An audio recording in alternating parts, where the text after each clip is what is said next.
Bueno, vamos a dar inicio a la actividad.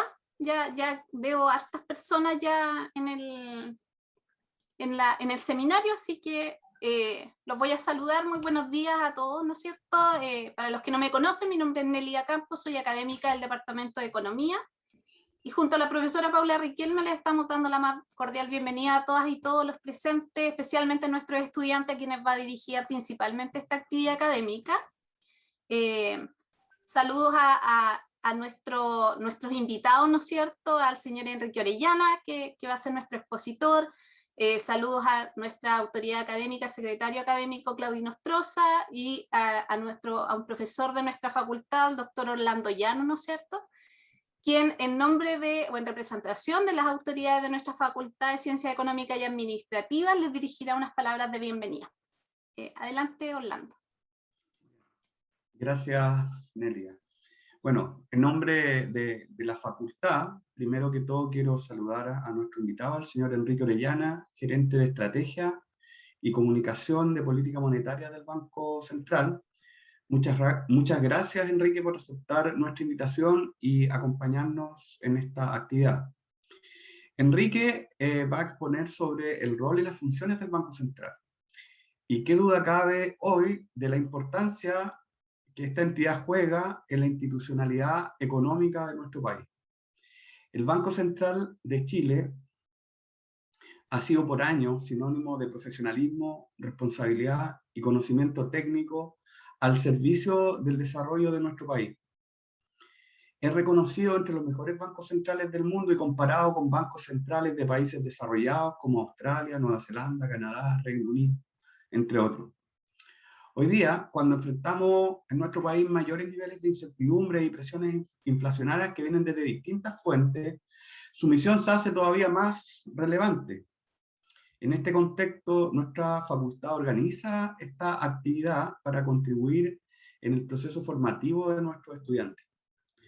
La Facultad de Ciencias Económicas y Administrativas se ha convertido en un importante centro de pensamiento y formación en materia de economía y gestión de organizaciones. Hoy estamos entre las universidades más productivas de Chile en el desarrollo de investigación en estas materias. Sin embargo, son nuestros estudiantes y sus procesos formativos nuestra principal ocupación. El Departamento de Economía de nuestra facultad tradicionalmente está preocupado de conectar el aula con la realidad económica del país y la región. Por varios años se desarrollaron en conjunto con el Banco Central charlas para explicar su rol. Pero, producto de la pandemia, como muchas cosas, este trabajo se había visto interrumpido. Hoy retomamos este compromiso mutuo con la formación de nuestros futuros profesionales. Agradezco la iniciativa de la profesora Nelia Campos y de la profesora Paula Riquelme, quienes son las responsables de que hoy nos encontremos aquí reunidos. En nombre de Nelia y de Paula, quiero también agradecer a María José Reyes y Carolina Baeza, quienes desde el Banco Central apoyaron el desarrollo de este evento. Quiero felicitar también el interés de nuestros estudiantes que nos acompañan hoy día, especialmente aquellos de primer año. La universidad es un espacio de reflexión que va mucho más allá del aula y las clases, ¿no es cierto?, que tenemos programadas. Y ustedes han entendido eso desde ahora, ¿no es cierto?, y han decidido ocupar esos espacios de reflexión para aprender y para crecer como profesionales y como personas. Sin más, reitero mis agradecimientos a Enrique y les invito a los presentes a estar atentos a lo que él tiene para decirnos y reflexionar sobre su exposición. Muchas gracias. Muchas gracias, Orlando, por estas palabras de bienvenida. Personalmente también quiero agradecer a nuestros invitados especiales del Banco Central, al señor Enrique Orellana, que nos dará la charla, ¿no es cierto?, y también a María José y Carolina Besa, quienes nos apoyaron en la coordinación de las actividades de dicha institución. A continuación les voy a comentar cómo se va a desarrollar esta actividad. Luego les daré la palabra, ¿no es cierto?, a nuestro expositor, quien dispondrá de 40 a 45 minutos para desarrollar su presentación. Y al final de ella dispondremos de 15 minutos, 10 a 15 minutos aproximadamente para responder dudas o preguntas de la audiencia. Como ustedes habrán notado y como les comenté al inicio, ¿no es cierto?, solamente están encendidas las cámaras de nuestro panel, mientras que la de ustedes, la audiencia, están apagadas, y así permanecerán durante el seminario, y los micrófonos estarán silenciados también para evitar cualquier interrupción a la presentación. Por lo tanto, para la realización de todas sus consultas o comentarios, en la barra del Zoom van a poder ingresar a un espacio que se llama preguntas y respuestas, y allí pueden ir alojando todas sus opiniones, preguntas, las que junto a la profesora Paula Riquelme vamos a ir unificando para realizarlas al expositor al final de la presentación. Así que los invitamos a participar activamente de esta instancia, ya que no siempre contamos con una persona del Banco Central a quien podamos preguntarle directamente sobre el importante rol que cumple esta actividad, o sea, esta institución. No es lo mismo preguntarnos a nosotras, las académicas del curso, que preguntarle a una persona que trabaja en la misma institución. Así que los invitamos a hacerle las consultas pertinentes, ¿no es cierto?, a la presentación de hoy día.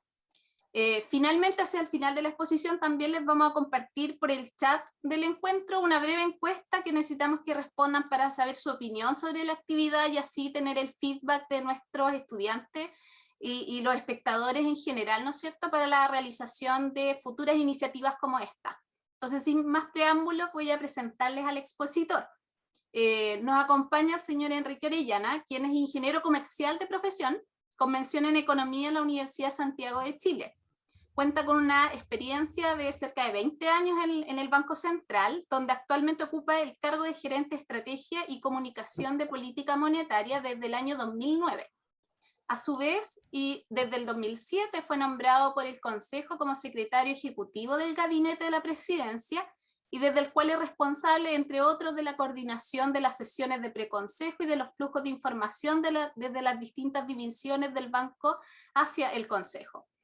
Antes de asumir sus funciones como gerente, se desempeñó también como jefe del grupo de comunicación y estrategia de la división Estudio, donde le correspondió la responsabilidad de redactar, editar y coordinar la preparación del informe de política monetaria, los antecedentes presentados al Consejo para cada reunión de política monetaria y la minuta de la reunión respectiva. Además, desarrolló el programa de visitas a empresas en regiones del banco y realizó labores de coordinación dentro de la división. También fue economista senior de la Gerencia de Análisis Macroeconómico y jefe del Departamento de Análisis de Coyuntura de la misma gerencia.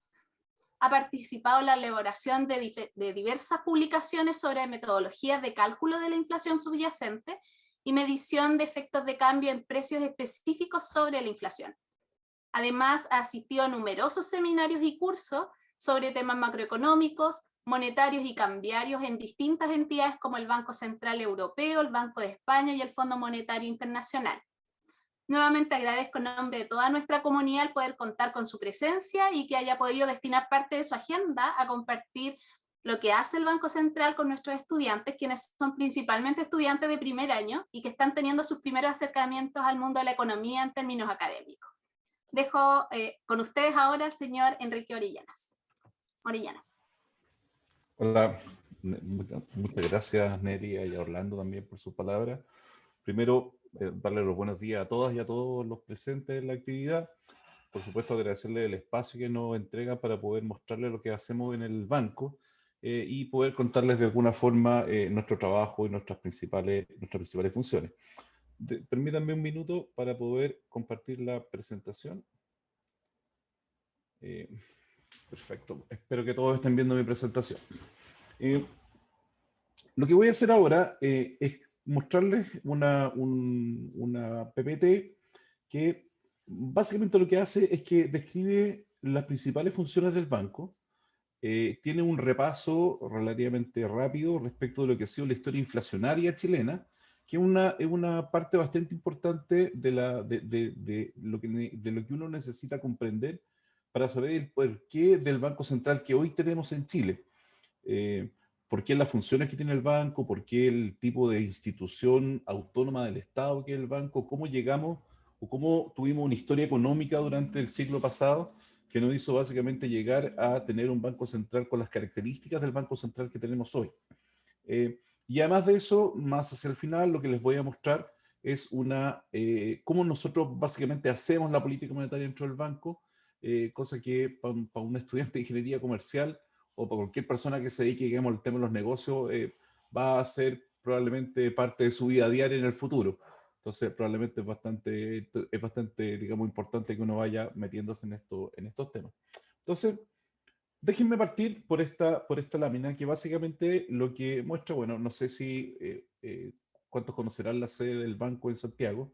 Eh, Como decía Nelly hace un rato, antiguamente, antes de la pandemia al menos, existía un programa de visitas donde los chiquillos de la universidad iban de todo, digamos, de todo Chile, podían ir de todas partes, iban al banco, visitaban el museo del banco, nosotros nos juntábamos con ellos, les explicábamos más o menos de qué cosas hacíamos, teníamos algunas presentaciones, había como todo una especie de un tour que podían ir por el día a conocer el banco y que era bien choro para los cabros. Pero y me imagino que eso ahora ya, dentro de poco tendremos que retomarlo, bueno, como se están retomando toda la actividad académica en todas partes. Pero dicho eso, solamente contarles un par de cosas. Lo primero es que el banco es una institución que fue creada en 1925, o sea, ya estamos cerca de cumplir 100 años de vida. Durante esos 96 años que tiene ya el banco ha estado sujeto a distintos tipos de regímenes de administración. Cuando el Banco Central partió en el año 1925, era un organismo del Estado que básicamente estaba sujeto al control del gobierno de turno, de forma tal que quien fuera el presidente o quien fuera el ministro de Hacienda de la época tenía la capacidad de remover a las autoridades del banco dependiendo de cuál fuera, digamos, la disposición que él tuviera, tal cual como hoy día el gobierno puede remover a un ministro o a un jefe de servicio o a cualquier persona digamos, del aparato de gobierno. El banco siempre se ha ido gobernando, se ha ido definiendo su administración en función de lo que se conocen como las leyes orgánicas. Hoy día, nuestra última ley orgánica, que está actualmente en vigencia, es una ley orgánica que se aprobó en 1989, a fines de 1989. De hecho, fue una de las últimas leyes que se aprobaron en la dictadura. Entonces, básicamente acá lo que hubo hacia fines todo esto se los menciono básicamente porque hoy dentro de la discusión de la Convención Constituyente está como una parte de lo que se está discutiendo es respecto de cuál va a ser el régimen de administración que va a tener el Banco Central. Y si efectivamente el Banco Central va a seguir teniendo un régimen autónomo de autonomía como el que tiene hoy, o va a cambiar a un régimen distinto. Eso implica distintas cosas, o hay bastantes cosas en la discusión, al menos cuando uno escucha las posiciones de los constituyentes o la posición de la distinta gente que esté interesada en estos temas. Hay muchas discusiones que van tanto desde si el Banco Central va a seguir siendo un ente autónomo o va a volver a un ente que es más bien de control del gobierno. Tiene que ver también con temas como cuáles son las funciones del Banco Central, si el Banco Central se va a ocupar específicamente de temas como la inflación, o además se le van a agregar objetivos adicionales, como por ejemplo, hay mucha gente que plantea que al banco debiese agregársele un objetivo como una preocupación por el empleo. Y hay una serie hay también algunas discusiones, por ejemplo, respecto de cuál es la responsabilidad, de cuáles son los niveles de responsabilidad que tienen los consejeros del banco, desde un régimen como el que tenemos hoy día, donde en el fondo un consejero del banco puede ser acusado y puede ser removido en función de si hay una decisión de parte del presidente de la República, de parte del Senado o de parte de los propios consejeros del banco, contra un régimen que alguna gente plantea, donde alternativamente un consejero del banco podría ser acusado constitucionalmente. Una figura parecida a lo que hoy día sucede con un ministro de Estado o en el límite con la acusación que hoy día se está revisando respecto del presidente Piñera. Pero lo importante de esto es que al menos la ley que hoy día rige el banco, que rige desde 1989, es una ley orgánica que tiene una virtud, o tiene una virtud en el sentido de que fue la primera ley orgánica en Chile que le dio autonomía al Banco Central. Y que tuvo una relevancia en el sentido de que, se los voy a mostrar con más detalle en unos minutos más, pero tuvo una relevancia bastante significativa porque lo que hizo fue cortar de raíz la principal fuente inflacionaria que afectó al país durante el siglo pasado. Cuando uno va a mirar lo que fue la evolución de la inflación desde los años 40 o de los años 50 hasta principios de los 90, básicamente lo que ve en Chile son inflaciones que son muy altas, Estamos hablando de tasas de inflación de 40, 50, 80%, que incluso en la época del gobierno de la Unidad Popular llegaron a tasas de inflación anual de 600% o más. Y que básicamente lo que hicieron fue generar un problema bastante grande para la economía, que no le permitió crecer, que no le permitió el desarrollo del país, y que estaba principalmente, o tenía un origen que era muy concentrado o muy evidente respecto de la obligación que tenía el Banco Central de financiar los déficits fiscales. Básicamente lo que ocurría previo a la autonomía del Banco Central era que los gobiernos no existía una capacidad de recaudación impositiva que fuera lo suficientemente grande. Los gobiernos gastaban, había gasto fiscal tal cual como el que existe hoy o de ese tipo, y básicamente lo que los gobiernos hacían era que dado que necesitaban financiamiento y ese financiamiento no lo podían conseguir a través de ya fuera el cobro de impuestos, ya fuera el endeudamiento o los préstamos externos o digamos la fuente de financiamiento que fuera, lo que hacían los gobiernos era que partían al Banco Central a imprimir billetes. Y eso finalmente se terminaba generando en un problema inflacionario que era bastante, aparte de significativo, era bastante constante en el tiempo. Pero voy a volver sobre eso en unos minutos más. Lo que hace, como les decía, lo que hace el Banco Central o esta ley de autonomía de 1989, básicamente lo que hace es que le define al banco un objetivo que es velar por la estabilidad de la moneda y el normal funcionamiento de los pagos internos y externos. Que en la práctica eso significa que el Banco Central es el encargado en el país de controlar la inflación. Vale decir, nosotros manejamos la política monetaria de forma tal que la inflación se mantenga baja y estable, cosa que operacionalizamos en lo que se conoce como la meta de inflación, que me imagino que cuando ya vayan avanzando los cursos de macro, en algún minuto se van a meter con más detalle en todos estos temas. Pero básicamente lo que significa es que nosotros manejamos la política monetaria, manejamos la tasa de interés, el costo del dinero, de forma tal que la demanda agregada y la oferta agregada se comporten de manera tal que los precios no generen, o las subidas de precios no generen un problema para las personas. Un tema importante, a raíz, como les decía, de toda esta discusión respecto de la nueva constitución que va a tener el país, tiene que ver con cómo son los bancos centrales en el mundo. Creo que esto es una cuestión interesante de pensar. Para que tengan esto solo para que tengan una referencia, pero el primer banco central que se creó en el mundo es el Banco Central Sueco, que se creó por allá por 1668. Y hay un siguiente banco central, que es el Banco Central de Inglaterra, que se creó a principios del siglo XVIII. De ahí hay una larga historia. No sé si alguno de ustedes alguna vez ha tenido acercamientos con esto o ha podido ver en algún museo. En el caso de Chile, cuando uno va a mirar, por ejemplo, los billetes o cómo se circulaba dinero en el siglo XIX, en el 1800, básicamente lo que existía era billetes que se circulaban de acuerdo a cada banco. Había billetes del Banco de Talca, del Banco de Valparaíso. Me imagino que también tiene que haber habido un Banco de Concepción, o un banco del Biobío, que emitía sus propios billetes.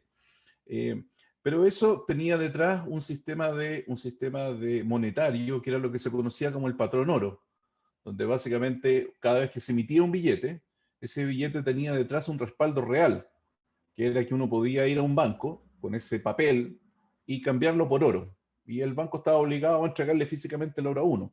Entonces, de alguna forma, el valor del dinero tenía que ver básicamente con que en el fondo había un respaldo real detrás que le daba validez a ese dinero.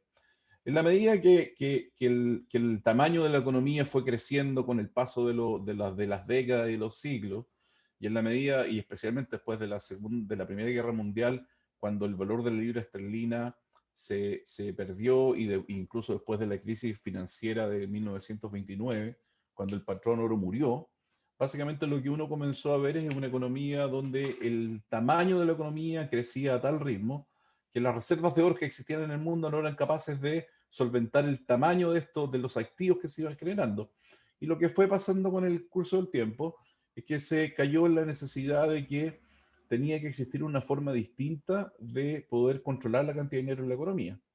Y para eso comenzó a haber todo el desarrollo de lo que fue la banca central, donde básicamente lo que existía era, se cambiaba esta capacidad o este poder de emitir dinero desde cualquier banca comercial o de cualquier persona que tuviera un respaldo real a una institución pública, que en este caso son los bancos centrales, que es lo que existe hasta el día de hoy, donde básicamente lo que existe detrás es una confianza del público respecto de que hay un papel que está impreso por el Banco Central que dice que vale 20.000 pesos. O sea, todos sabemos que el costo efectivo de ese papel no son 20.000 pesos, ese papel no cuesta eso. Pero sí sabemos que tiene un valor intrínseco por el hecho de que el Banco Central respalda que el dinero cuesta eso. Entonces, como ustedes pueden ver acá en este gráfico, principalmente tras la Primera Guerra Mundial y tras la crisis la crisis de 1929, comienza a producirse toda una explosión bastante importante de establecimientos de bancos centrales en distintas economías. Y es bien notable también que, como les decía hace unos minutos, esta primera época de bancos centrales en distintas economías, donde los bancos centrales básicamente en muchos países, no solo en Chile, lo que hacía era que era básicamente una fuente de financiamiento para el gasto fiscal, generó un problema inflacionario que fue bastante significativo en muchas partes.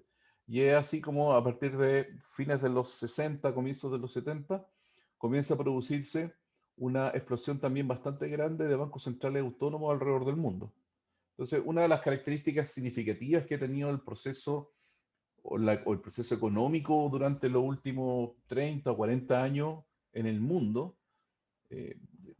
incluso diría con mucho mayor claridad en los últimos 20 años, es que el problema inflacionario se ha reducido mucho.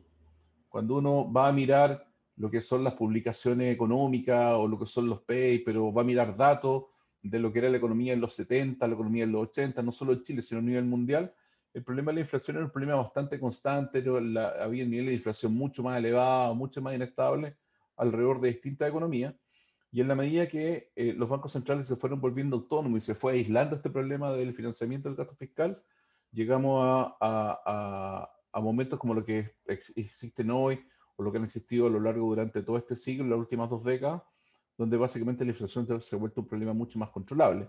Eso también se ha dado, por supuesto, de la mano de una economía mundial que se ha integrado mucho más, donde en el fondo el crecimiento de China y la irrupción que ha tenido China en los mercados mundiales a precios baratos también ha generado una disponibilidad de bienes a precios más bajos que ha sido muy significativa para efectos de lo que ha sido la trayectoria de inflación.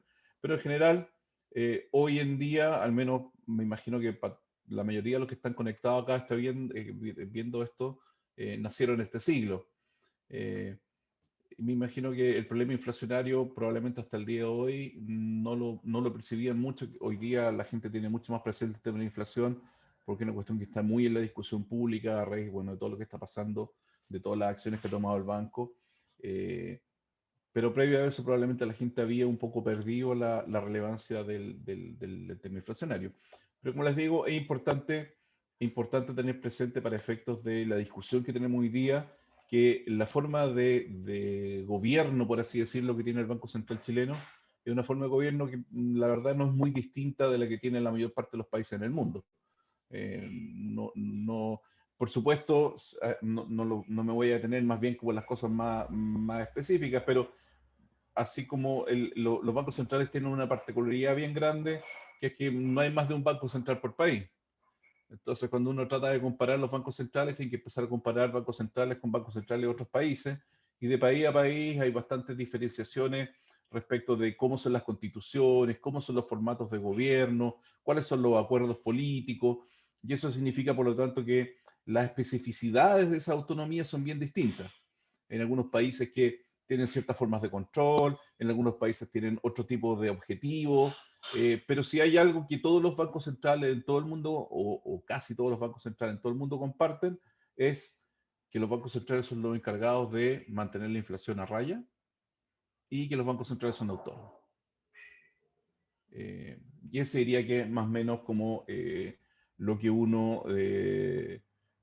si a uno le enseña la experiencia práctica de lo que ha sido la evolución de la economía o la evolución del dato económico de los últimos 50 o 60 años, es que básicamente un banco central que está dedicado a controlar la inflación y que es más autónomo, es un banco central que es más exitoso que un banco que no tiene esas características.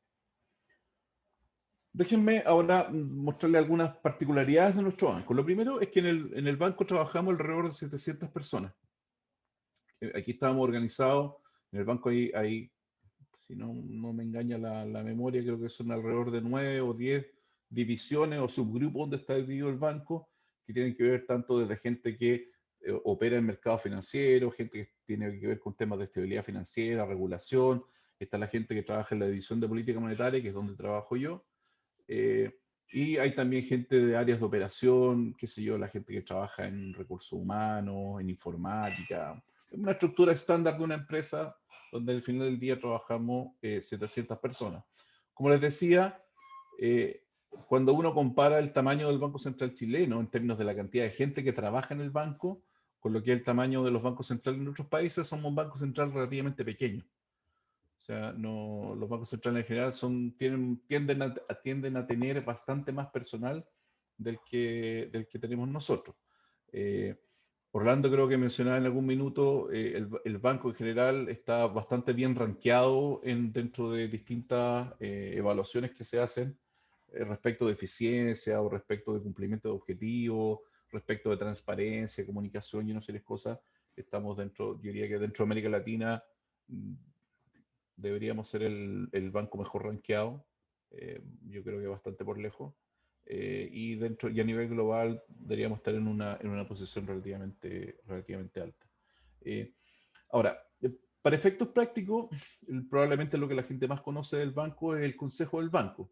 Hoy día el presidente del banco, Mario Marcel, por buenas razones, creo que se ha vuelto un personaje bastante más conocido de lo que regularmente era. Ustedes pueden ver ahí en esa foto al Consejo del Banco, que son 5 personas. Mario Marcel es la persona que está sentada al medio, que es el presidente del banco. Y aquí de nuevo entra un poco el tema de la autonomía que les mencionaba hace un rato.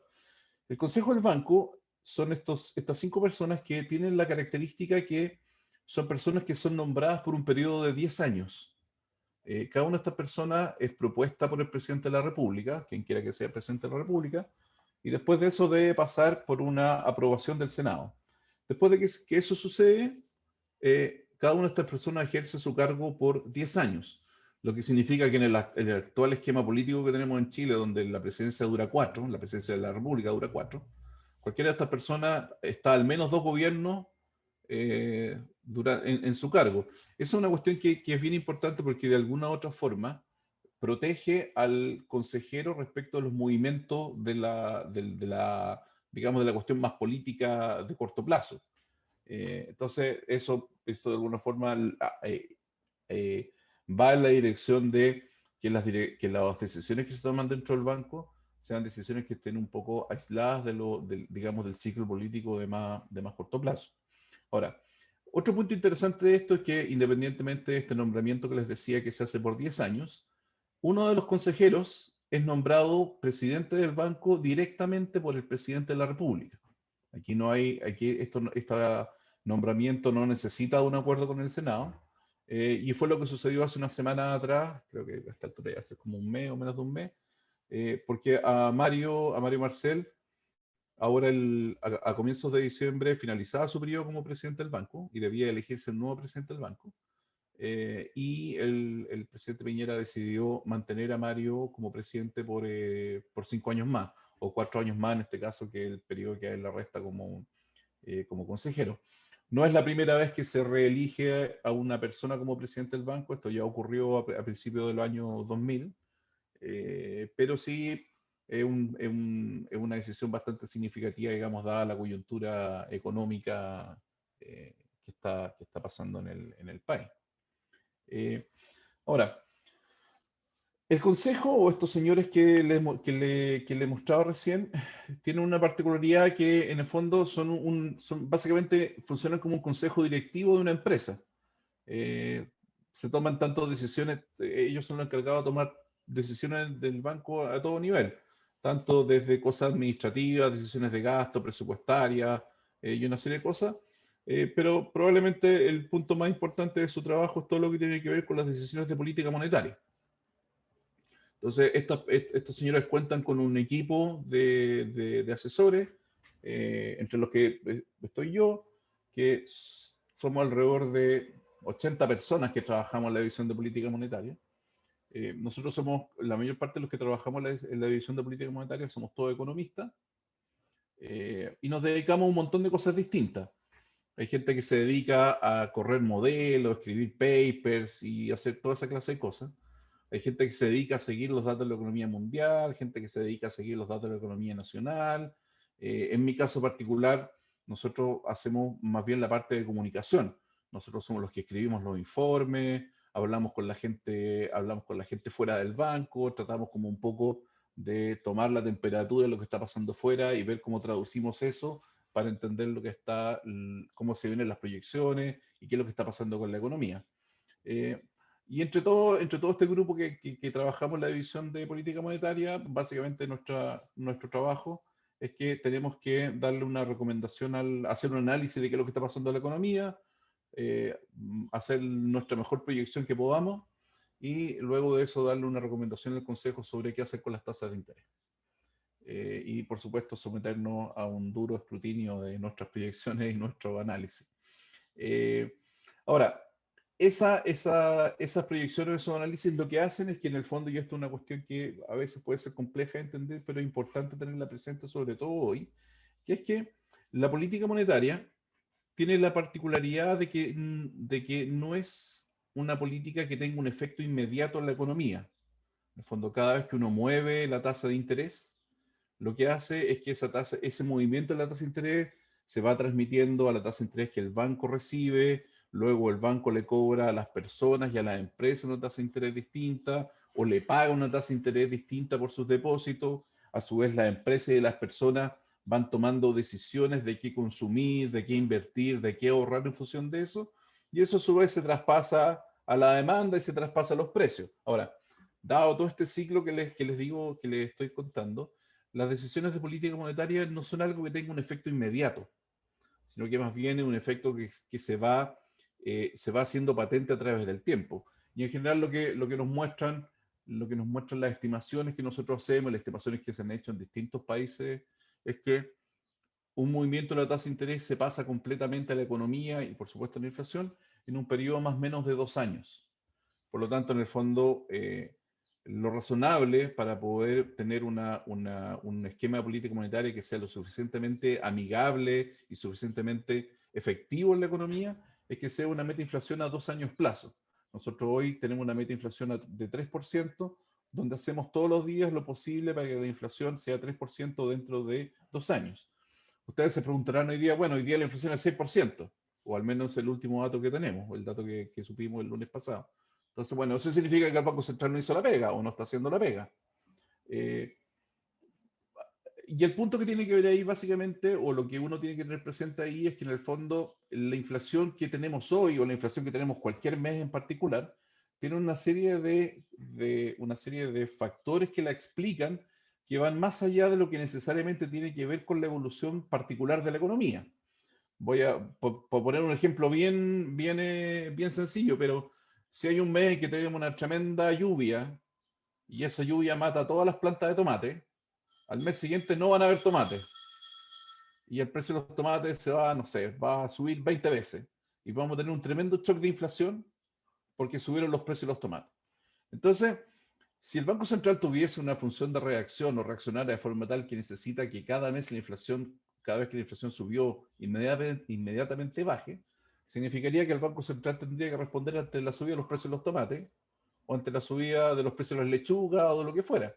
Y eso sería básicamente generarle un tremendo daño a la economía, porque yo no estaría aislando factores que son bastante específicos o factores que son volátiles o puntuales, porque yo sé que en un tiempo más van a haber tomates, sé que en un tiempo más van a haber lechugas, y por lo tanto lo que nosotros hacemos es más bien buscar una meta de inflación o buscar una proyección de inflación que no sea la inflación del momento, sino que sea una inflación de más largo plazo, de forma tal que los movimientos de la política monetaria sean lo más suaves posible, lo más anticipados posible y por supuesto sean lo menos costosos posibles para la gente.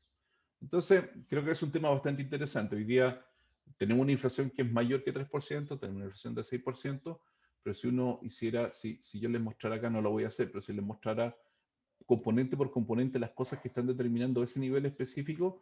Por supuesto que hay algunos componentes que son más complejos y tienen que ver con temas de demanda y con temas de movimientos más estructurales en la economía, y por eso es que el Banco Central está subiendo las tasas. Pero también hay muchos otros que tienen que ver con factores particulares. Y esos factores particulares nosotros los asumimos como cosas que van a pasar en el tiempo. Uno de ellos, por ejemplo, que ha sido bien importante y que salió al menos en la prensa en estos días, es lo que está pasando con los precios de algunos servicios después de la pandemia, o ahora que se están abriendo los servicios.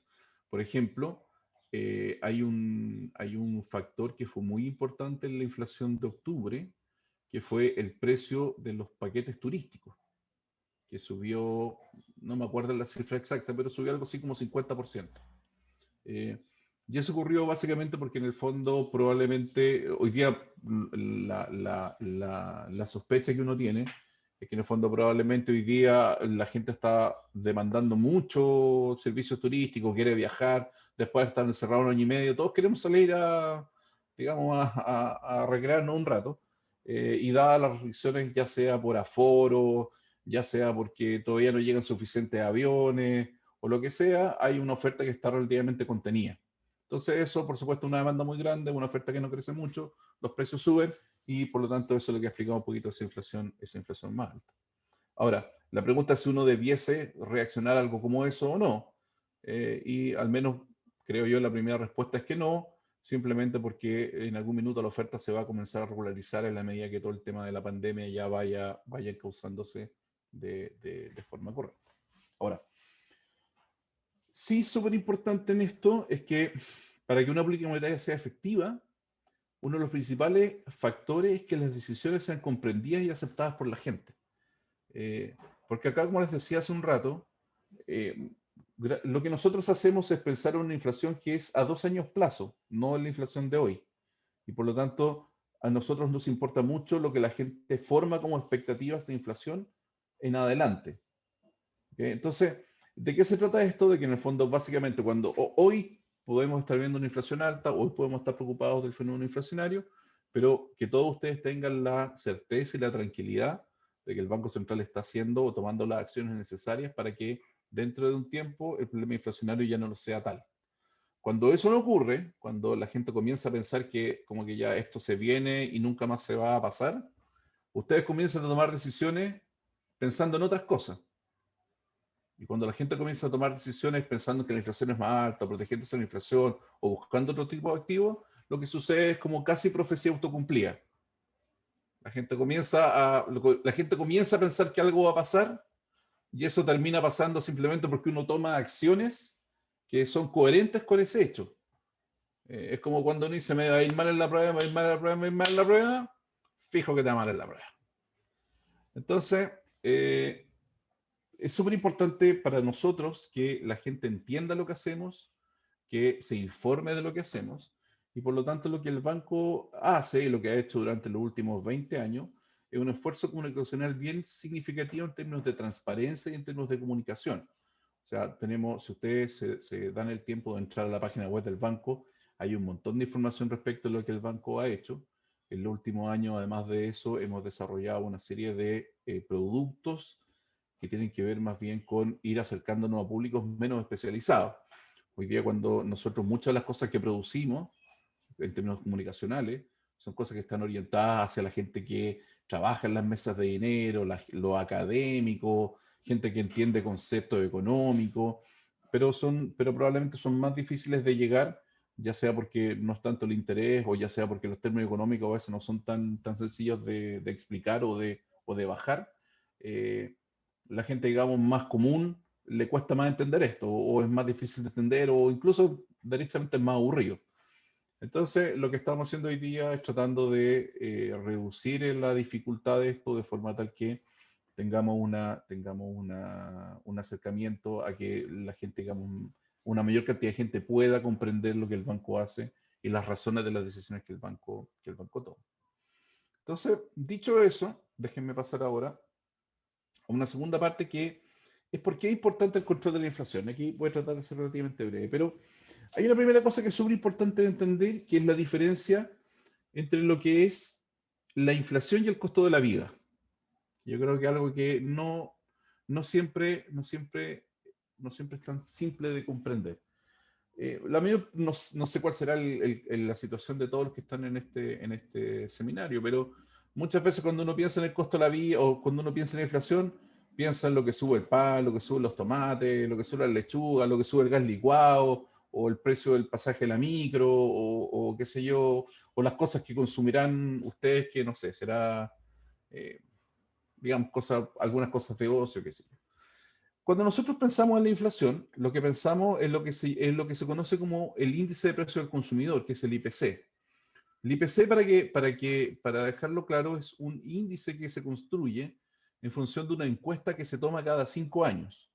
Cada 5 años, el Instituto Nacional de Estadística va y toma una encuesta que se llama la encuesta de presupuestos familiares. Entonces, lo que hace el INE es que agarra y define un set de hogares de digamos, de todo tipo de ingresos, de todas las regiones, y de todo, digamos, y de todo tipo de sector económico, de forma tal de tener una canasta que identifique cuál es el consumo promedio que cada una de esas personas tiene o cada una de esas familias tiene. Por supuesto, eso significa, por ejemplo, que en los hogares de menores ingresos, uno podría pensar que la alimentación implica una mayor cantidad de el ingreso o de consumo del ingreso que lo que implica, por ejemplo, actividades de ocio. O sea, me imagino que la gente que tiene menos ingresos gasta más plata en comer que lo que gasta plata en divertirse. Del mismo modo, uno podría pensar algo distinto en la gente que tiene más ingresos. Probablemente la gente que tiene más ingresos lo que hace es que el porcentaje de sus ingresos que gasta en la alimentación es menor que lo que gasta en servicios o en viajar o lo que sea. Ahora, lo importante es que luego de que se hace este levantamiento de cuáles son los patrones de consumo de todo tipo de hogares, se genera una canasta, por así decirlo, promedio. Y esa canasta promedio es la canasta con la cual se calcula el IPC. ¿Okay? Por lo tanto, muchas veces ocurre que hay productos que para una persona tienen un movimiento muy significativo, pero para otros ese movimiento tan significativo no es tan relevante, simplemente porque es una menor parte de sus ingresos, o simplemente porque esa persona no consume ese tipo de bienes. Como les mencionaba hace un rato, por ejemplo, el caso de los paquetes turísticos, que ha sido un tema importante para la inflación en este último mes. Hay un tema donde ha habido un aumento muy grande de precio, que son los pasajes de avión. Entonces, ustedes miran, bueno, pero hay gente que ni siquiera anda en avión, entonces, bueno, ¿qué importa? Bueno, importa porque precisamente esto se toma en términos de variables promedio y no de lo que es la inflación de una persona o la inflación de otra. Entonces, ahora, ¿por qué importa el IPC? ¿Y por qué sí nos importa a todos el IPC y sí nos importa a todos la inflación? Básicamente porque hay algo que se llama la UEF, que me imagino que en esta época la han oído nombrar más, y que es básicamente una variable la cual se denominan una serie de precios, entre ellos los créditos de la vivienda. Entonces, cada vez que uno tiene la suerte de comprarse una casa, el banco te da un crédito, pero ese crédito te lo da en UEFs. Y todos los meses el valor de ese crédito se va reajustando según cuál sea la inflación. Hay un factor importante también, que es el hecho de que el sueldo de muchas personas también se reajusta en función de la inflación. Y por lo tanto, y acá hay un tema bien relevante, porque en el fondo existen muchas veces, dependiendo de cuáles son tus competencias profesionales, tú tienes una capacidad de negociación más grande o más baja. Y lo que ocurre acá es que mucha gente puede negociar contratos, o su sindicato puede negociar contratos donde los reajustes de inflación son relativamente continuos, cada 3 meses te reajusta la inflación, y hay otra gente que puede negociar contratos donde una vez al año te ajustan la inflación. Entonces, cuando tú tienes una inflación que crece mucho, ese crecimiento de la inflación lo que hace es que va disminuyendo tu capacidad de compra. Cada vez puedes comprar menos cosas con el mismo sueldo. Cuando tú tienes capacidad de negociar tu sueldo que te lo ajusten cada 3 meses, probablemente eso es menos costoso. Pero cuando una persona que se lo reajustan una vez al año, eso en una inflación alta puede tender a ser muy costoso. Un buen ejemplo de eso es lo que ocurre con el salario mínimo. El salario mínimo, bueno, que es el salario más bajo que se paga, antiguamente, hoy día ya no es así, pero antiguamente tenía un reajuste una vez al año, hoy día tiene un reajuste cada 6 meses, pero esos reajustes probablemente son reajustes sobre un nivel de sueldo bajo y que probablemente lo que hace es que esa gente sea especialmente gente que sufre bastante más cuando tenemos el problema de la inflación. Déjenme, esto creo que ya se lo expliqué. Ahora, si bien la inflación, como les decía, la inflación tiene un montón de costos que son súper importantes, uno diría, bueno, si la inflación es tan mala, entonces ¿por qué no hacemos que la inflación sea cero? ¿Y por qué en vez de tener un objetivo de 3%, por qué no tener un objetivo de 0%? Porque lo que pasa es que cuando uno tiene una inflación negativa o lo que uno conoce como deflación, eso tampoco es bueno. Aquí yo siempre pongo un ejemplo que es bien, quizás no es académicamente el más correcto, pero creo que es el más sencillo de entender esto. Pero cuando uno vive una deflación, es como que viviera constantemente en el fin de semana antes del Cyber Monday. No sé cómo lo ven ustedes, pero cuando viene la oferta del Cyber Monday y todas esas cuestiones, uno está todo el fin de semana, me quiero comprar algo, pero capaz que el lunes va a estar más barato, así que voy a esperar. Y estáis ahí como viendo, pero al final nunca tomáis la decisión porque estáis esperando a ver qué es lo que va a pasar con el precio de tu producto el Cyber Monday. Y cuando, llega el Cyber Monday te das cuenta que es el mismo y bueno, ahí decís, para que no me lo compré, pero ya es otra historia. Entonces, cuando uno tiene una deflación, lo que comienza a ocurrir es que la gente comienza a retrasar sus decisiones pensando en que existe la posibilidad de que los costos de la economía disminuyan. O sea, ¿para qué me voy a comprar algo si es probable que mañana los precios sean más baratos?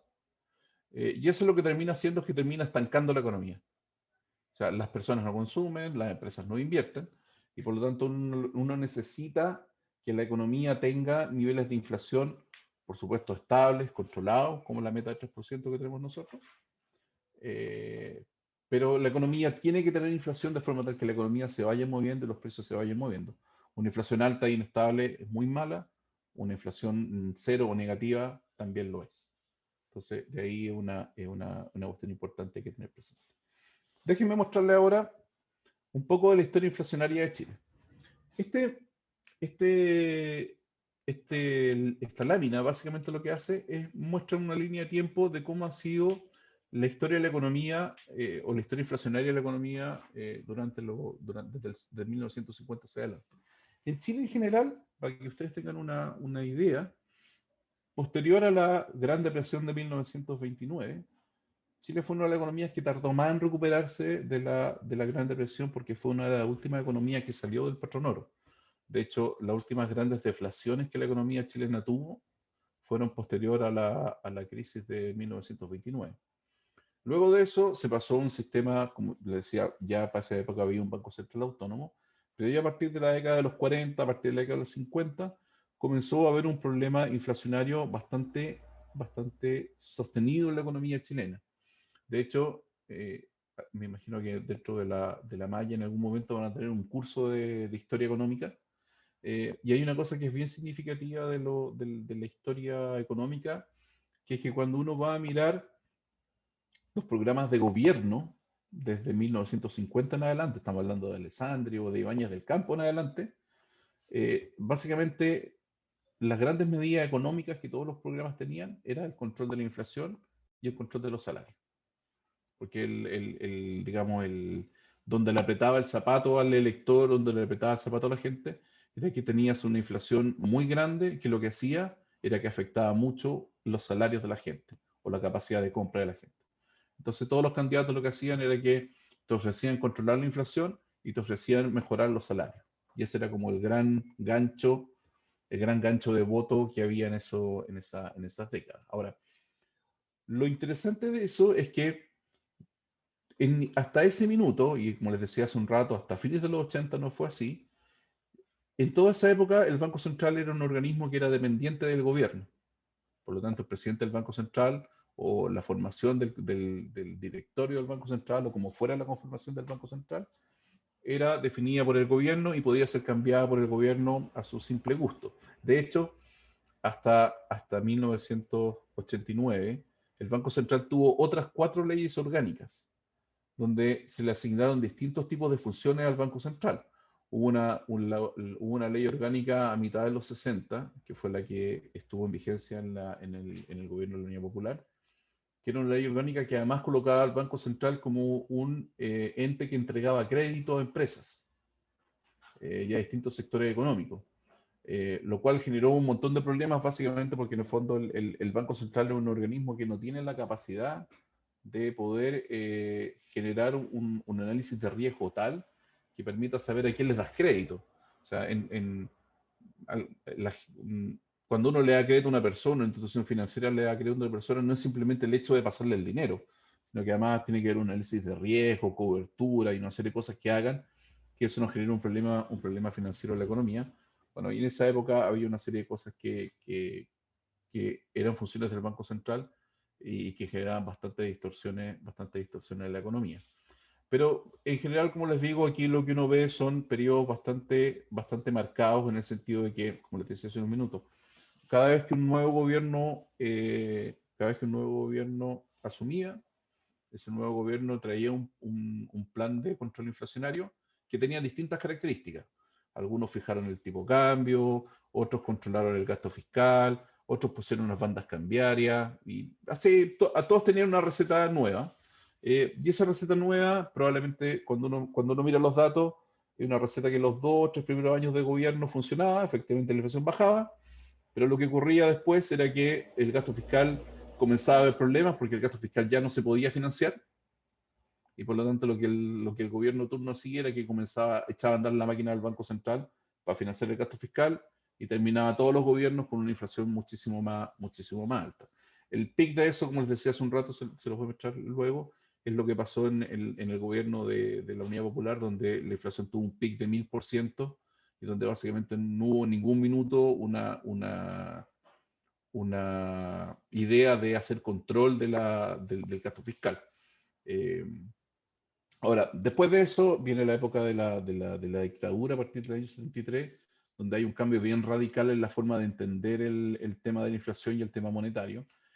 A partir de esos años se comenzó a separar el tema del financiamiento monetario de los déficits fiscales y por lo tanto ya más se hizo una política de tipo de cambio fijo entre fines de los 70 y comienzos de los 80, que lo que generó fue un tremendo desbalance de la cuenta corriente del país. El país se endeudó enormemente, hubo un tremendo problema financiero, y esto terminó a comienzos de los 80 con la crisis de la banca, con la quiebra de la banca, que fue la última gran recesión que tuvo el país en el año 82-83.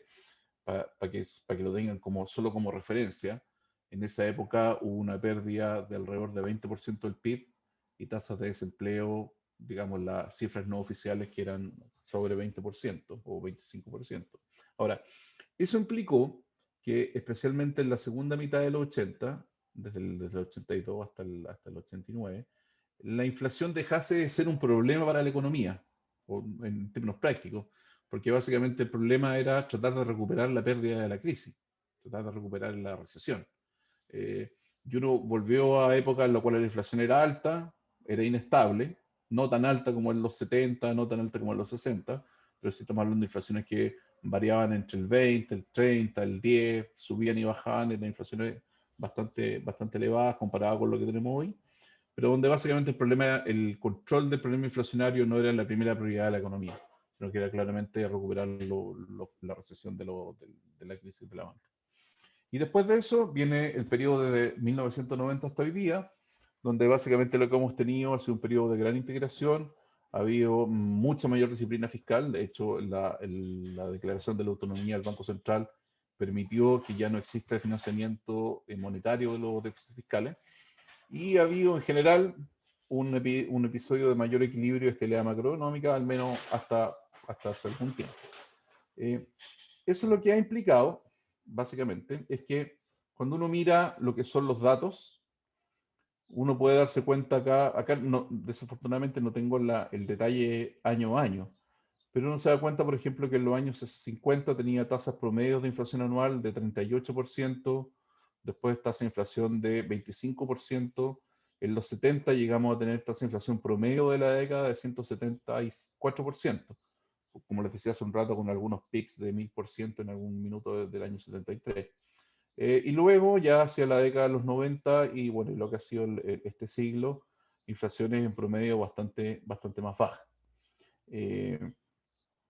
Para que se hagan una idea, simplemente aquí hay algunos titulares de diarios que a mí siempre me llama la atención, que es un titular de febrero del año 73, donde básicamente la inflación anual estaba en 180%. O sea, hoy día estamos preocupadísimos porque tenemos una inflación de 6%.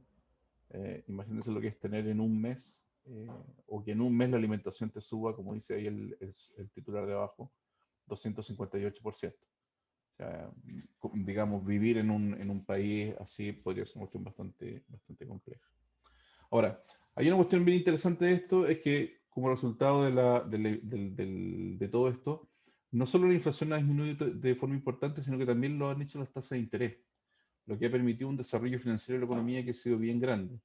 O sea, hoy día la cantidad de personas que están bancarizadas, la cantidad de personas que pueden acceder a un crédito en un banco, ciertamente en la última semana, no sé si han visto la tele o las noticias, hay toda una discusión respecto del acceso al crédito hipotecario y todo el problema que se ha producido sobre el costo del acceso hipotecario, dado lo que está pasando con las tasas de interés de largo plazo en función de los retiros de fondos de pensión y cosas por el estilo.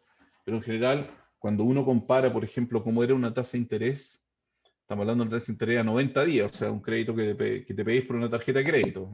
Eso es básicamente lo que estamos hablando. En el fondo, a principios de los 90, te cobraban tasas de interés de 50% por un crédito a 30 días. Y hoy día esas tasas de interés están bastante más cerca del 5%, incluso un poco menos. O sea, eso es digamos, la capacidad de desarrollo financiero que ha tenido la economía. Ahora, esto ha ido de la mano, por supuesto, de algo súper importante, que es lo que le mencionaba hace unos minutos, que es de expectativa de inflación anclada en 3%. Como les decía, una parte muy significativa de esta historia es que la gente efectivamente crea en que el Banco Central está haciendo su tarea de forma correcta y va a lograr que la inflación sea 3% en 2 años plazo.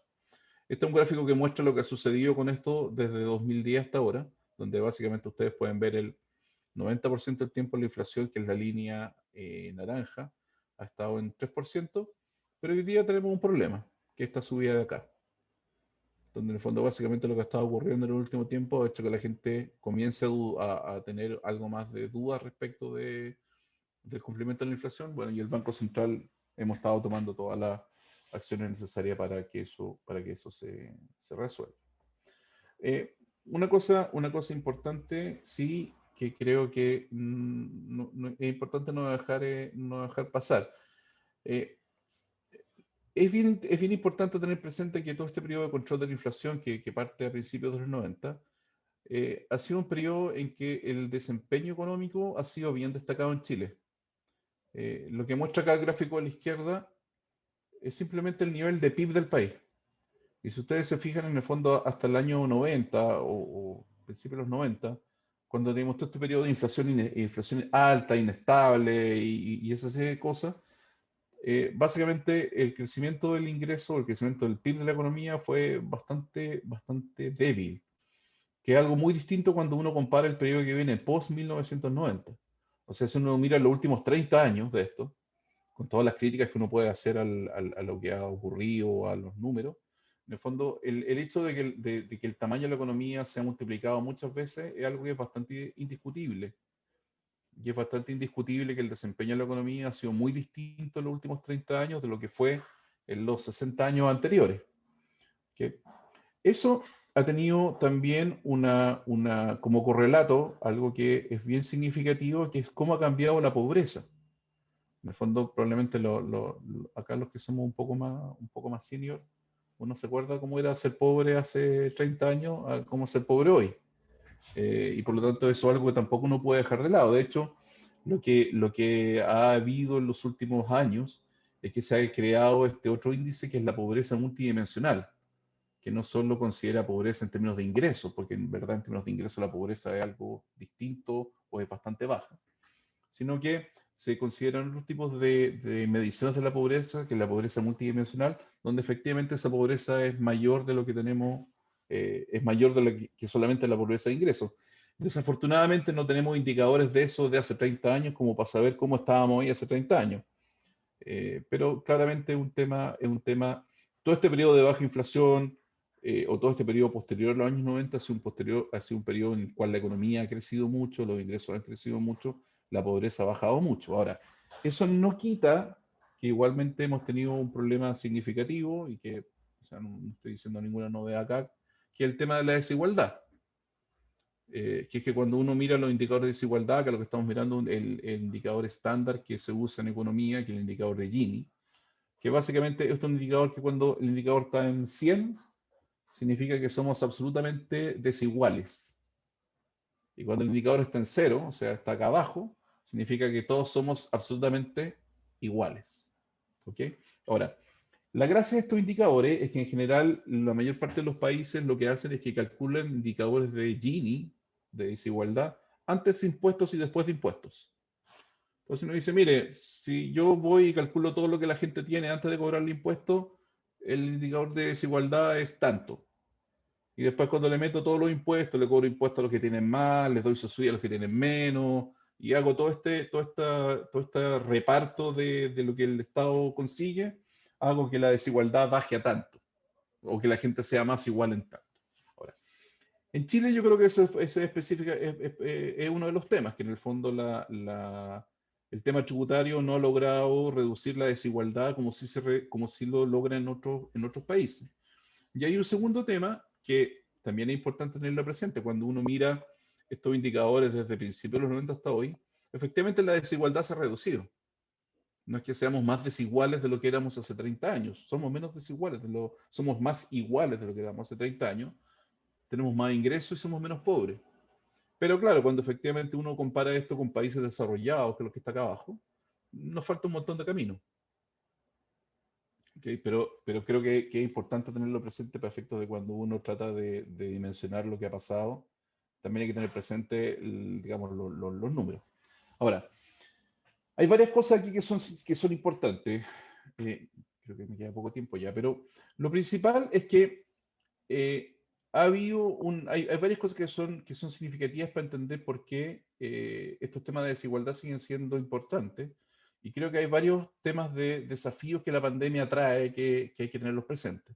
Acá, desafortunadamente, las cifras del 2020 no las tengo, pues son cifras bastante raras por la pandemia, pero en general, si hay algo que ha ocurrido, que ha ocurrido en Chile, es que ha sido una economía donde el empleo vulnerable sigue siendo todavía algo significativo. Cuando hablamos de empleo, de la gente que tiene empleo por cuenta propia, gente que tiene empleo donde no hay leyes sociales.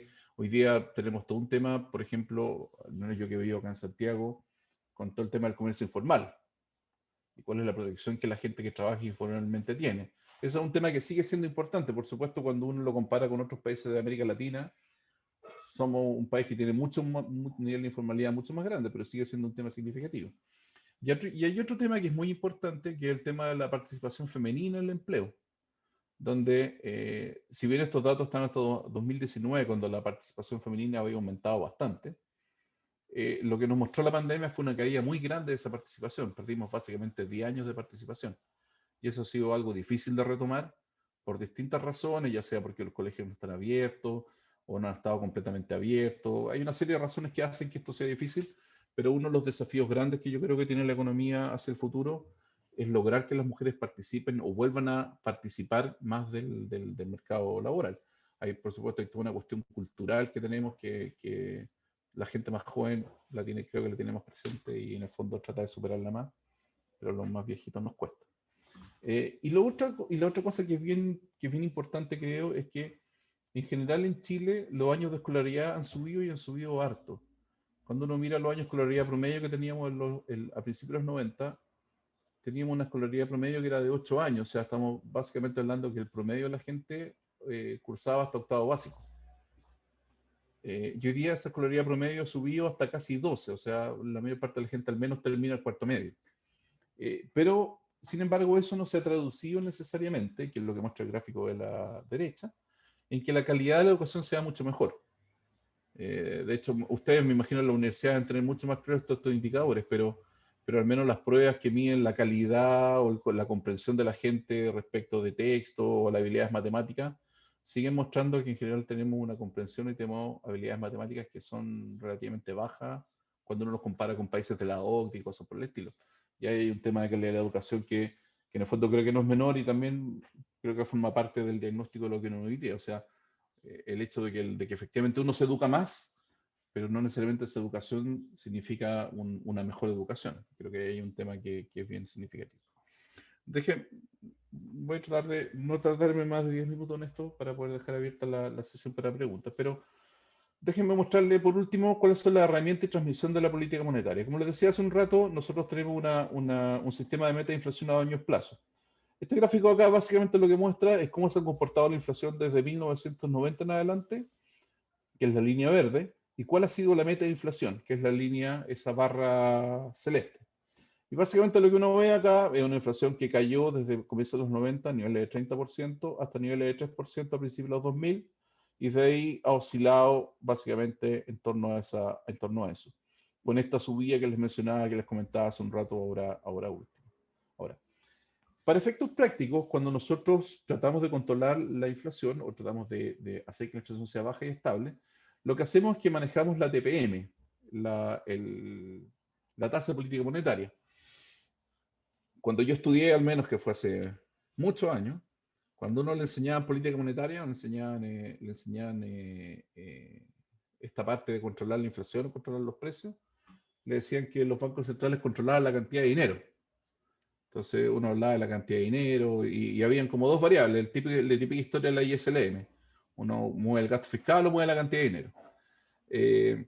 Y la verdad es que esa historia murió hace harto años, básicamente porque los bancos centrales se dieron cuenta que controlar la cantidad de dinero no solo era difícil, sino que además tenía un problema bien grande que es súper difícil de explicar. Porque cuando yo le digo a la gente, mira, sabes que este mes la cantidad de dinero se va a mover en 1,3%, entonces me dice, bueno, ¿y qué? O sea, ¿y qué significa eso? En cambio, digamos, entre comillas, es más sencillo explicar cuando le digo a la gente, mira, lo que va a pasar es que la tasa que te van a cobrar por un crédito va a subir, lo que te van a pagar por tener un depósito o un ahorro va a subir o va a bajar, probablemente algo que la gente lo entiende de forma más directa. Entonces, lo que desde hace algunas décadas ya, los bancos centrales en todo el mundo, y en Chile en particular, algunos bancos centrales todavía no, siguen controlando o controlan lo que es la tasa de interés. En nuestro caso, controlamos una tasa que es la TPM, la tasa de política monetaria, y lo que se llama la reunión de política monetaria, que que se hace 8 veces al año, donde se fija ese nivel de tasa. Ahora, ¿cómo opera un cambio en la tasa de política monetaria? Básicamente opera de la siguiente forma. Cuando la economía se comporta de forma tal que va a hacer que la inflación comience a subir o se aleje del objetivo de 3%, lo que yo tengo que hacer es subir las tasas de interés, de forma tal de hacer que la demanda se contraiga o crezca menos, y eso genera una menor presión sobre la oferta y por lo tanto los precios bajen o crezcan menos.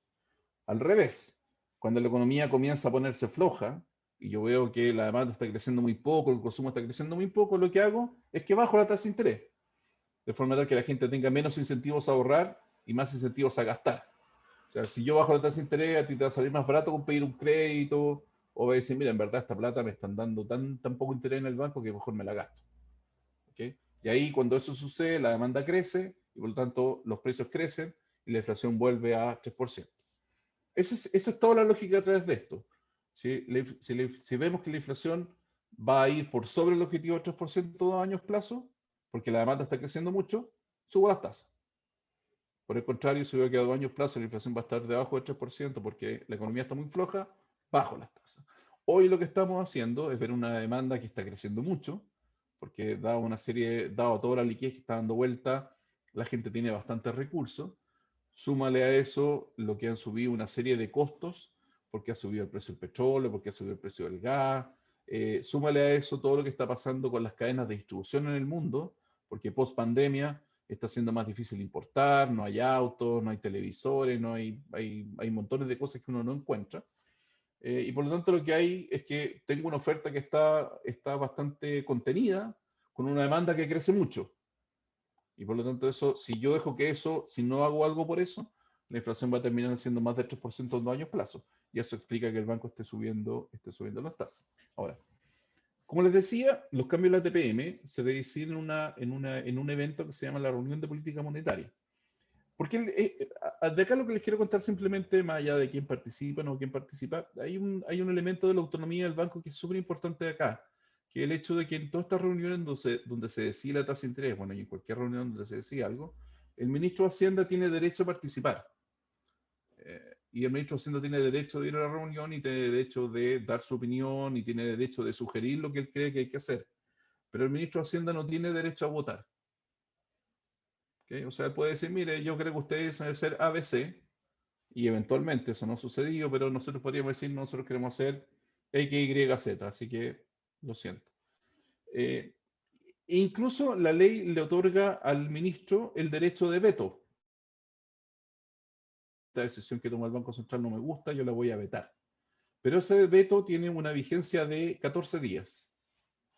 Entonces, el ministro tiene un periodo de 14 días para convencer al Consejo del Banco Central de que cambie su decisión. Si en esos 14 días el ministro de Hacienda no logra que el Consejo cambie su decisión, la decisión del Consejo se mantiene. ¿Okay? Entonces, eso en el fondo es la práctica, la muestra de la autonomía que tiene el Banco Central respecto de el gobierno más bien del poder político. Afortunadamente, en todos los años de autonomía que el banco tiene, eso no ha ocurrido nunca, simplemente porque nosotros tenemos una coordinación bien cercana con los ministros de Hacienda, independientemente del gobierno que sea. Y eso ha permitido que la evaluación de la economía y de la decisión del banco siempre haya sido una cuestión que es bastante consensuada. Sumándole a eso que hay todo un mercado financiero, toda una serie de gente que está mirando lo que el banco hace, y por lo tanto también tenemos un escrutinio público bien importante respecto de lo que hacemos. Por último, como les decía, hay todo un tema de transparencia que nosotros hacemos. Si ustedes se dan un rato para mirar el sitio web del banco, pueden mirar todos los antecedentes. Nosotros cada vez que nos juntamos a una reunión, subimos un comunicado, se publica una minuta donde se dice lo que se discutió, además se publica una presentación donde están los antecedentes que se miraron. Fuera de eso, la reunión de política monetaria tiene también otra gracia, que es que se publica con 6 meses de antelación en verdad el calendario para el año siguiente. Entonces, por ejemplo, ahora el jueves 7 de octubre pasado, publicamos las fechas de reuniones de todo el próximo año.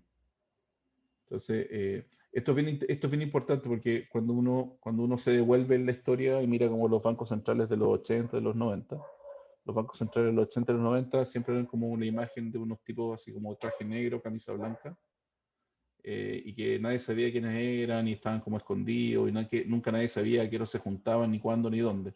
Porque como que la lógica de los bancos centrales en esa época era que mientras más sorprendieras a la gente, más efectiva era la política monetaria. Y lo que nos enseñó el paso del tiempo es que en verdad es todo al revés. Mientras la gente más sepa, más entienda, más capacidad tenga de anticipar, más efectivos es. Porque en el fondo la gente logra adaptar su comportamiento a cuál va a ser la trayectoria de la economía. Y por eso es que nosotros tenemos un montón de información, anunciamos, hacemos un comunicado que está acá, sino que además tenemos un montón de herramientas para poder comunicar a la gente. La principal, no sé si la han visto alguna vez, capaz que nosotros también podemos venir a mostrársela si quieren en algún minuto, son los contenidos del informe de política monetaria, donde básicamente nosotros 4 veces al año publicamos el informe en marzo, junio, septiembre y diciembre, publicamos el informe de política monetaria, el IPOM, que le decimos nosotros, y donde en ese IPOM tiene la gracia que incluye toda la actualización de nuestras proyecciones. O sea, nosotros decimos, mire, es un informe que dice, mire, esto es lo que está pasando, esta es nuestra evaluación de esto, y esto es lo que pensamos que va a pasar. Y le damos números, le decimos cuánto va el crecimiento, inflación, qué sé yo, y además le decimos a la gente, mire, dado todo lo que estamos pensando que está pasando y va a pasar, esto es lo que vamos a hacer con la tasa de interés. Por lo tanto, usted no se sorprenda si subimos, bajamos, mantenemos, porque esto es lo que vamos a hacer. Y además de eso, le decimos a la gente, mire, además de eso, o sea, puede ser que lo que yo estoy pensando como nuestro escenario central no va a ocurrir, porque pueden pasar a veces cosas, y yo creo que los principales caminos por donde esto no podría resultar son estos 2 o 3. Y si esto ocurre, yo voy a hacer tal cosa. ¿Okay? Por lo tanto, en el fondo, de alguna u otra forma lo que hacemos es que le entregamos a la gente una visión de cuál es nuestro escenario central, qué es lo que nosotros creemos que va a pasar con mayor probabilidad, pero además le decimos, si esto no ocurriera, haríamos esta otra cosa.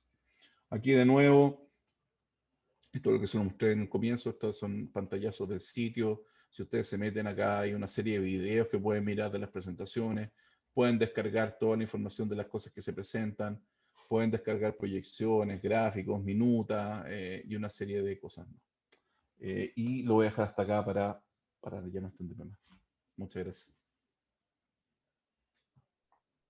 Muchas gracias, Enrique. Excelente presentación, muy didáctica también para nuestro público.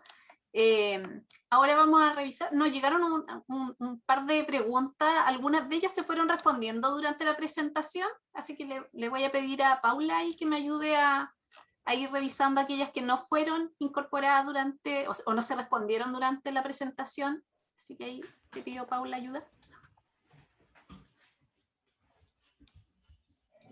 Estás muteada. Sí, me acabo de contar. Ya. Bueno, aquí hay una asistente, Jordana Pérez, que pregunta, ¿cómo sabe el presidente qué personas pueden constituir el consejo del banco? Es decir, ¿en qué se basa para la elección? No sé si leo las preguntas y las va respondiendo o leo Dale, varias. si quieres, contemos. ¿Ya?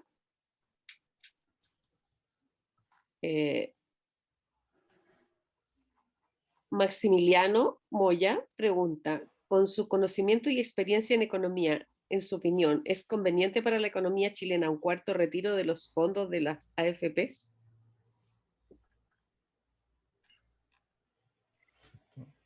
Alguien que no da su nombre pregunta si el Banco Central tiene algo que ver con el alza de precios de los combustibles semana a semana. Perfecto.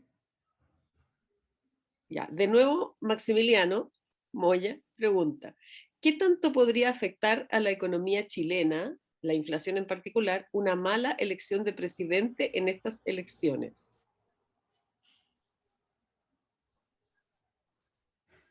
Te voy ayudando también. Por este otro Sí. lado, también alguien anónimo preguntó en el caso del retiro del 100% de la AFP, si el Banco Central cree que habría una gran inflación y si se recuperaría la economía en el largo plazo. Hay harta preocupación respecto a los retiros aquí en las preguntas. Sí.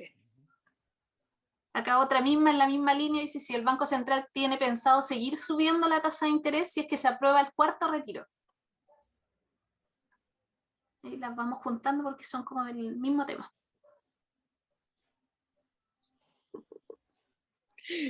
Y aquí preguntan algo personal, elecciones personales, así que Maximiliano, esa pregunta no se va a responder en el seminario. Acá hay otras, si preguntan si es prudente y coherente con las guías actuales del Banco Central agregar el empleo óptimo como un objetivo de la institución. O sea, si es que conviene agregar, aparte del objetivo de inflación, el objetivo de empleo dentro de la institución. Y otro que también está en relación a la próxima elección de presidente, que no preguntan quién va a ser, pero dicen, ¿qué tanto podría afectar a la economía chilena en términos de la inflación en particular? Acá dicen una mala elección de presidente en la elección, pero me imagino que está pensando en las diferentes alternativas y que son distintas, si eso puede generar algún impacto inflacionario también. Ahí creo que hemos cubierto la mayor parte de las preguntas que... Permíteme agregar una pregunta a propósito de que hay tantas preguntas sobre las elecciones presidenciales, y en la misma línea me gustaría pedirle a Enrique que explique si el impacto es más fuerte del rol presidencial en relación con el rol del Banco Central o del rol de los constituyentes en relación con el funcionamiento del Banco Central. O sea, ¿qué institucionalidad afecta más la forma en que puede ir a funcionar y el efecto que eso pueda tener en la economía del país? Si el tema, están todos muy preocupados de las elecciones, pero nadie pregunta del rol de la constituyente, ¿no es cierto? De la convención en esta materia. Perfecto. Y Ya, déjeme partir, déjame partir por lo fácil. Perfecto, de todas las preguntas del cuarto retiro o del 100% de los retiros. Nosotros o el presidente del banco ha sido súper claro en hacer ver nuestro juicio negativo respecto de los efectos que tendría una decisión de ese tipo. O sea, no, aquí, y yo creo que hay cosas que son bien importantes tener presente en esto. En primer lugar, lo que hoy día está ocurriendo con la inflación, o las cosas que el banco, o las decisiones que el Banco Central está tomando respecto de la política monetaria, dada la trayectoria de la inflación, no tiene ninguna relación con el cuarto retiro, porque el cuarto retiro no se ha producido. Entonces, en el fondo, ciertamente uno podría decir, mire, bueno, esto podría tener un impacto de tal tipo en el consumo o en los mercados financieros, qué sé yo, pero eso hoy no ha ocurrido y por lo tanto las decisiones que se están tomando no tienen relación con eso. Sí, como les decía hace unos minutos, tienen relación con lo que nosotros llamamos escenarios de riesgo, que puede ser que se dé la posibilidad que exista un escenario de ese tipo donde se concrete un cuarto retiro, y eso probablemente implicaría que la presión la presión de consumo, la presión de la demanda sería mucho mayor de la que tenemos hoy día, y eso probablemente obligaría a una reacción de la política monetaria distinta de la reacción de política monetaria que existe hoy día. Ahora, en la práctica yo creo que hay una cuestión que es bien importante tener presente respecto de los retiros, y que es el hecho de que hoy hay varias cosas. Lo primero es que hoy día, dado la recuperación que ha tenido la economía y dado el perfil de las personas que pueden acceder a los retiros, hoy día, en el fondo, básicamente, lo que tenemos es que en la medida que ha ido avanzándose en los retiros, el perfil de las personas que ha ido accediendo a esos retiros ha sido cada vez personas de mayores ingresos. ¿Okay? O sea, si inicialmente, digamos, el primer retiro era un retiro más bien universal, hoy ya el tercer retiro y un eventual cuarto retiro, si eso ocurriera, la cantidad de gente que puede acceder a esos retiros es mucho menor y probablemente son gente que tiene niveles de renta en promedio más altos. Alguien me dirá, por supuesto, no estamos pensando que son los súper ricos ni nada por el estilo, pero porque de hecho no es así. Pero por supuesto que son niveles de renta que son mucho más altos y en una circunstancia en la cual el mercado laboral ya se está recuperando, los ingresos ya se están recuperando, la economía se está recuperando o ya se ha recuperado, es más difícil justificar una decisión de ese tipo. Hay una segunda cuestión que también nosotros hemos destacado bastante, que tiene que ver con cuáles son las implicancias que esto tiene para efecto de la institucionalidad económica. En el sentido de que cuando el primer retiro se planteó, y así se aprobó y así se dijo en todos los discursos que se hicieron en el Congreso, era que era una medida excepcional por una vez. Y esa medida excepcional por una vez ya se repetió 3 veces. Y probablemente si se llegase a aprobar un cuarto retiro, creo que se volvería a usar el mismo argumento, que una medida excepcional por una vez, lo cual que creo que pierde bastante validez. Hay otro tema bien significativo que probablemente quizás es más visible para todos, que es lo que ha pasado respecto de la incertidumbre. En el fondo hoy día tenemos niveles de incertidumbre que son bastante más altos que lo normal. Me imagino que muchas de las preguntas que tienen que ver aquí con una mala elección de presidente, supongo que para los que están en la sala, la mala elección de presidente significa cosas distintas. O sea, para uno significa una cosa y para otro significa probablemente la cosa totalmente opuesta. Y creo que esa incertidumbre es básicamente lo que tiene muchas decisiones congeladas. Nosotros, de hecho, la semana pasada tenemos otro informe, que es el informe de percepciones de negocio, donde lo que hacemos es que le preguntamos a las empresas que si van a invertir el próximo año. Y encontramos que si en enero más de la mitad de las empresas nos decían que iban a invertir en 2022, cuando uno les pregunta ahora en octubre, menos del 30% dice que va a invertir, o sea, bajó a la mitad o un poco más de la mitad la cantidad de gente que va a invertir. Y cuando uno le pregunta a la gente por qué no va a invertir, la mayor parte de la gente dice que es por la incertidumbre. Entonces ahora, eso tiene una implicancia práctica, porque en el fondo la inversión es lo que genera crecimiento, genera empleo y genera en el fondo mayor bienestar. Y en la medida que eso no ocurre, hay un problema en la economía. Hay otros temas que en el fondo, como les decía hace un rato, también ha sido bastante discusión pública sobre todas las noticias, que son los impactos que todos los retiros han tenido sobre el costo de los créditos hipotecarios. En el fondo, el presidente del banco ha hecho un par de ejercicios respecto de esto en algunas presentaciones, pero básicamente lo que está ocurriendo hoy día, sobre todo para la gente joven, esto es re importante, porque en algún minuto me imagino que quizás van a querer comprar una casa. Ya no existen los créditos hipotecarios a 30 años, como existían hace un tiempo. Hoy día la mayoría de los bancos están dando créditos a 15 años. El valor de lo que se pide como pie para una vivienda, que en algún minuto era 90%, hoy día no sobrepasa el 70%, o sea hay que tener mucho más ahorro para comprarse una casa. Y además de eso, las tasas son mucho más altas, lo que ha significado que en el fondo tengamos el valor de un dividendo, en algunos casos incluso se haya duplicado o más que duplicado a una misma casa. Entonces, eso es el resultado bien directo del hecho de que la cantidad de ahorro que existe en la economía se ha reducido fuertemente. O sea, el valor de los fondos de pensiones eran alrededor del 80% del PIB el año pasado, y hoy día eso ha bajado a 60 y algo por ciento del PIB. Y por lo tanto la cantidad de ahorro que hay disponible en la economía para financiar cualquier proyecto es más baja, y eso implica menos crecimiento, implica créditos más caros y una serie de cosas por el estilo. Entonces, creo que es bien importante tener presente que yo sé que hay mucha gente que piensa que esto es como una campaña del terror y que estos países están asustando por algo porque a ellos no les gusta, qué sé yo. Pero en la práctica, las consecuencias prácticas uno las ve, digamos, todos los días. O sea, el hecho de los créditos hipotecarios es algo que creo que no se puede dejar pasar.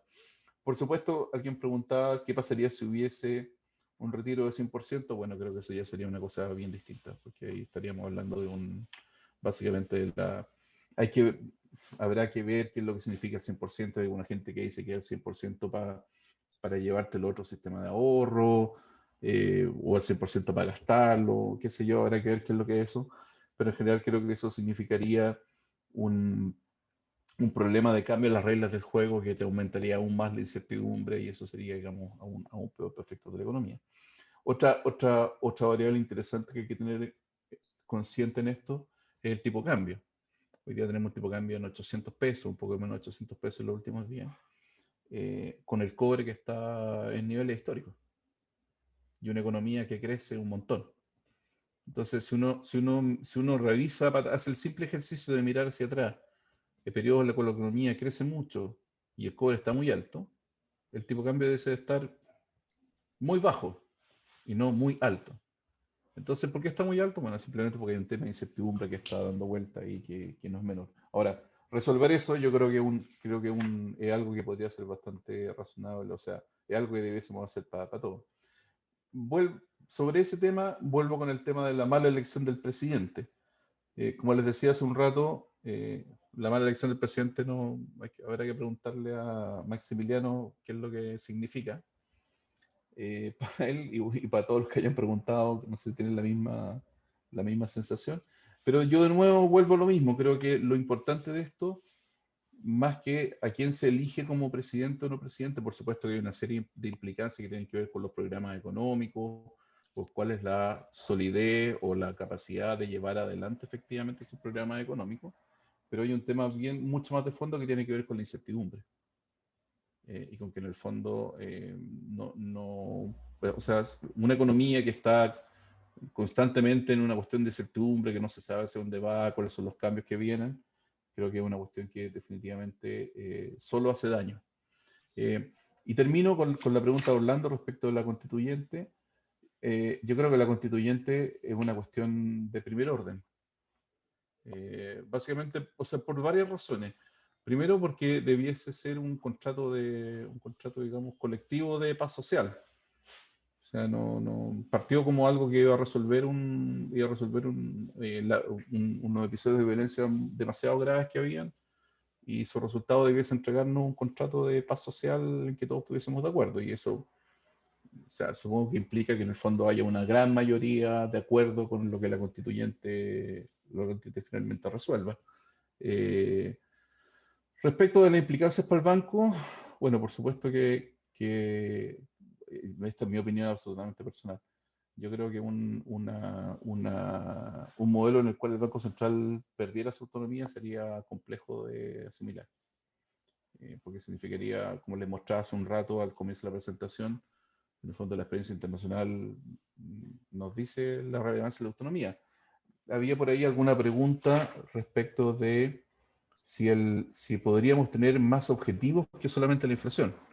Y como les decía también al principio, acá hay una característica común a los bancos centrales, que es la autonomía.